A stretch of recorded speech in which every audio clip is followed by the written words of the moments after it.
time.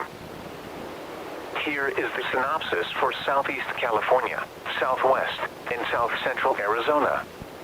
Atmospheric humidity will be sufficient to produce isolated to scattered thunderstorms over Arizona, primarily over the higher terrain, through Friday. The main hazard potential will be strong winds as opposed to heavy rain. With the winds, dust-prone areas will higher potential for blowing dust. A gradual downtrend in storm and precipitation potential is expected over the weekend and early next week. Temperatures will continue to be well above average Wednesday, returning to average levels by Friday. Warming resumes again over the weekend. Discussion: a weak upper low centered off the northern Baja coast lies within the southern branch of a split in the westerlies. This feature lies between a much larger low-pressure system over the northeast Pacific enriching over western North America. Anomalously high PWAT values for this time of year are in place over much of Arizona and extend into the Mojave Desert region. Some deterministic models initialized a shortwave in the upper troposphere 300/250 megabytes and depicted moving into Arizona today. This modest feature could be something to help reduce static stability. Meanwhile, surface heating, aided by terrain effects, has initiated isolated convection early this afternoon over higher terrain areas.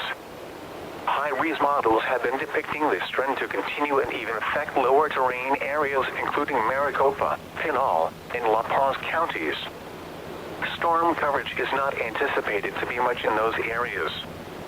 But, with deep subcloud layers and very warm surface temperatures, DCAP values will be noteworthy. SPC mesoanalysis already has a lot of area above 1,000 joules per kilogram of DCAP. Thus, strong outflow winds and associated dust visibility issues are the main concern. The ref is anywhere from 30 to 70% probability of winds reaching exceeding 30 kts 35 miles per hour late this afternoon over much of the southern half of Arizona.